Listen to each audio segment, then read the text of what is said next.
How does it feel to know that someone you've never met may actually hate you for just you being the citizen of your own country? Unfortunately, it's not as rare as we may want. Many nations on the planet have a grudge against some other, and people sometimes find it hard to separate the ruling class of a certain country and its general population, and it often leads to unexpected interpersonal conflicts. And if you're planning to visit any of these places, I think it would be wise to at least know what to expect there. Hey everyone, this is Nick Taiga, and here are the top 7 countries that hate Americans.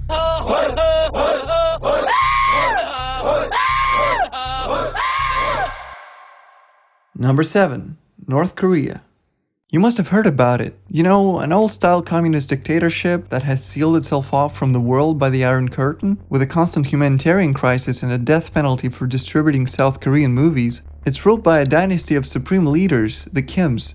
Kim Granddad authorized the invasion of South Korea in the 1950s and established a system of camps for political prisoners. His son and heir, Kim Dad, started his reign with a deadly North Korean famine. And now we have Kim Grandson showing off with military parades and nuclear missile tests aiming to threaten the US. So you get the idea what kind of place this is. Don't expect friendly locals if you end up here. Not because North Koreans are naturally unfriendly, but because none of the regular folks will even come near you. All foreigners only go on party-approved tourist routes in groups with an attached secret police officer, so you probably won't even get a chance to talk to a regular North Korean, as doing so will certainly put them in danger of persecution. And you better not touch anything at the hotel, or you risk ending up in a concentration camp yourself. I'm not joking. In 2016, an American college student, Otto Warmbier, was convicted of attempting to steal a portrait of the great leader from his hotel, which he denied. After a year of attempts to get him out, the US government finally succeeded, but only because Warmbier fell into a coma because of malnutrition in a concentration camp. He died shortly after. So you better scratch this place off your bucket list, as there's a chance that you as a tourist can be used as a bargaining chip in US-North Korean relations.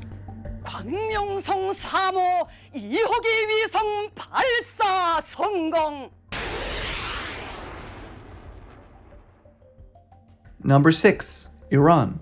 Iran has been hating the US as well as the entire Western world since the 1970s. The Iranian Revolution of 1979 changed their flag, wrapped women in opaque hijabs, and set the country on its own special path, one that has an open anti-American character. Children at schools are plied with propaganda cartoons where an obese Uncle Sam flies around bombing innocent Iranians. It also seems like the leaders of Iran use the Death to America chant as a placeholder for anything they wish to convey.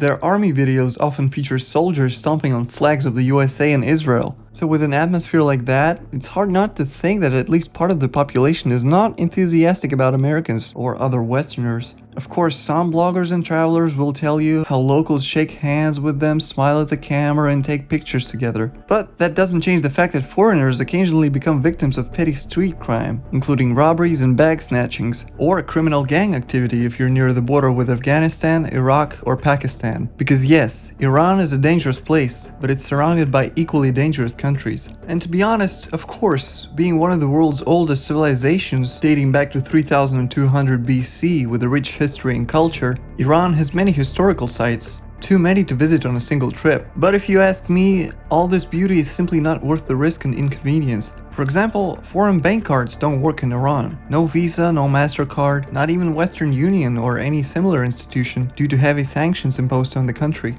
Also, if you ever need any consular assistance, bad news again, since Iran and the United States have had no formal diplomatic relations since 1980. Moreover, the Iranian government doesn't make it easy to visit the place either. It has a lengthy visa process, and you're also required to have a guide to accompany you during your whole stay. And finally, if they notice an Israeli visa stamped in your passport, or if they think you have any connection to Israel, the entry will be declined, as Iran doesn't recognize the legitimacy of the Jewish state altogether. Number 5. Venezuela. Okay, let's start with the basics. Venezuela is dangerous. It always has been. And it has always been anti-American, or at least since the reign of President Hugo Chavez, who was known for his anti-American stance. He aligned himself with authoritarian nations like Cuba and Iran, and radical anti-Western political movements. Some of his golden quotes you can now see on the screen. Long story short, despite ranking first in the world in discovered oil reserves, Venezuelan government squandered it all on socialist experiments and populist economy and ran the country into the ground. The constitutional crisis of 2019 tore the country apart even more, with the US-backed Vice President Guaido on one side and the sitting President Maduro on the other. Maduro had the support of the so-called colectivos, a left-wing paramilitary militia who didn't hesitate to shoot at civilian protesters and are still holding sway in the remote parts of the country. Maduro eventually came out on top, so the US is now in a situation where it basically has severed all diplomatic ties with Venezuela, and so all embassy services, routine and emergency, have been suspended until further notice. Remember that when you're in Venezuela, nobody has your back. You can easily face violent crimes such as homicide, armed robbery, kidnapping, and carjacking, which are quite commonplace there, frankly speaking. Political rallies and demonstrations occur often with little notice. They usually trigger a strong police and security force response, with tear gas, pepper spray, and rubber bullets. The country is so run down that the locals are fleeing in droves. More than 7 million Venezuelans have left the country since 2015, and the Venezuelan president wastes no chance to blame the US for everything his country is facing. Add to that parts of the country are still controlled by rival gangs and Colombian terrorist groups, and you basically get a no-go zone the size of a country. Number 4. The Palestinian territories.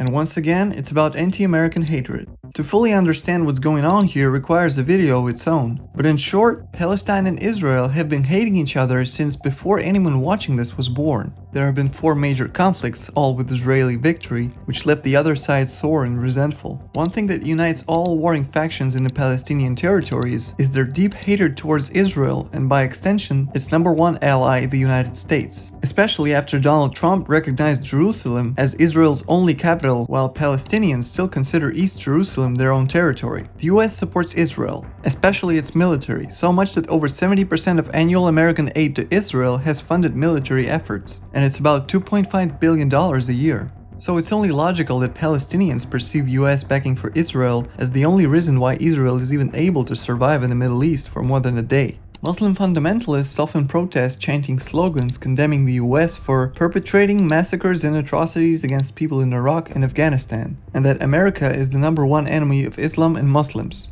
And taking into account what they have to face every day in their lives, their attitude is at least understandable. Living here is hell. We can't even imagine what it's like to routinely remember where a bomb shelter is, or be ready to grab your kids and pets and run even when you're showering. The US State Department strongly recommends installing a special app called Homefront Command, which signals for real-time alerts for rocket attacks. Terrorist groups, lone wolf terrorists, and other violent extremists run wild with their attacks in the West Bank and Gaza. Israeli territory regularly gets shelled with rockets from the Palestinian-controlled regions, which receive precision missile strikes in return. So unless you're a Palestinian American, this place should never be on your radar. Number 3. Haiti.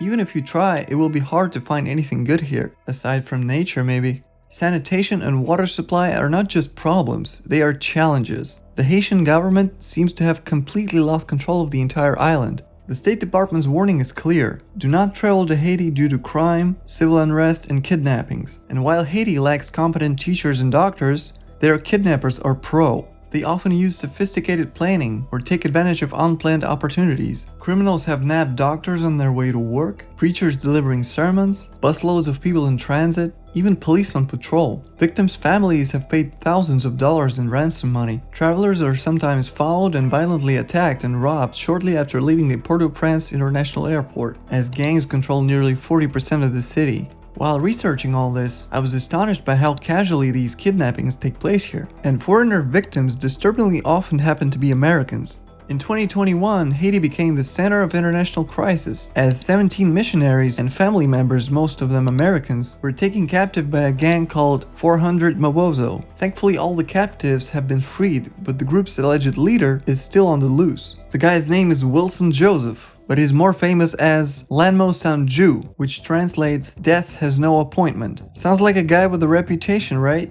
He's still uncaught, despite the US government offering up to $1 million for information that may help arrest him. When it comes to kidnappings, Haiti has the highest per capita rate in the world. But even this situation could have gone worse. With this wild gang activity, recorded abductions in 2021 have spiked 6-fold over the same period in 2020. So if you're not keen on traveling in the trunk of some car with your mouth duct taped, better let Haiti be. Number 2. Iraq. I guess it's no wonder that Iraq is on the list. The US and Iraq have a long history of mutual hatred, dating back to at least the 1990s, and it was probably somewhat safer here until US forces left Iraq in December 2011. The country is not just a wreck, it's a war zone, and the State Department demands not to travel to Iraq under any circumstances due to terrorism, armed conflict, and civil unrest. Citizens and foreigners are at high risk of violence and kidnapping. Numerous terrorist and insurgent groups present in Iraq regularly attack both Iraqi security forces and civilians. Anti-US militias threaten US citizens and Western companies throughout the country. Since December 2019, the embassy has suspended public services until further notice, as a result of damage done by an Iranian-backed terrorist attack on the embassy compound. That's why the State Department warns that American citizens will face limited capacity of support here if anything happens. And that's only the capital, Baghdad. Border areas with Syria, Turkey, and Iran are especially dangerous and not clearly defined. According to the US Bureau of Consular Affairs, Americans who approach these borders may encounter aerial or artillery bombardments, unmarked minefields, and border skirmishes with smugglers. They may also be detained by neighboring governments, including Iran. So yeah, seriously, don't go there. Number 1. Somalia.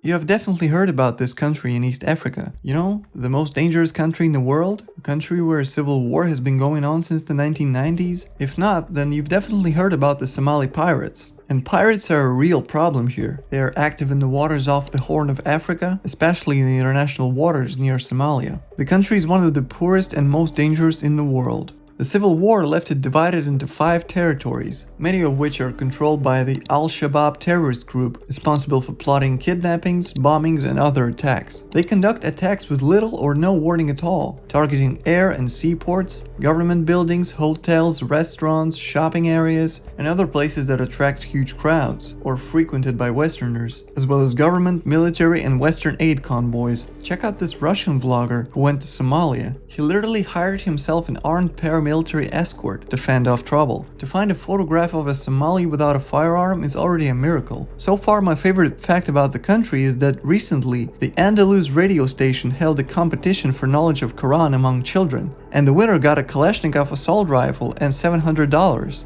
The State Department warns not to travel here due to crime, terrorism, civil unrest, health issues, kidnapping, and piracy. Many Somalis are desperate to leave their homeland by any means possible. The UN estimates that in 2015, approximately 2 million people from Somalia were living outside of the country's borders. And every year the number is increasing by at least 700,000. So my question to you is, if everyone else is leaving, why would you go there? So that's it. If you like this video, please give it a thumbs up. As you can see, this is a new channel, so I'm really excited to see what the feedback will be. Write down in the comments what you've experienced abroad, or just what you think in general. If you'd like to see more of this kind of content, then subscribe to this channel, and I'll see you in the next video.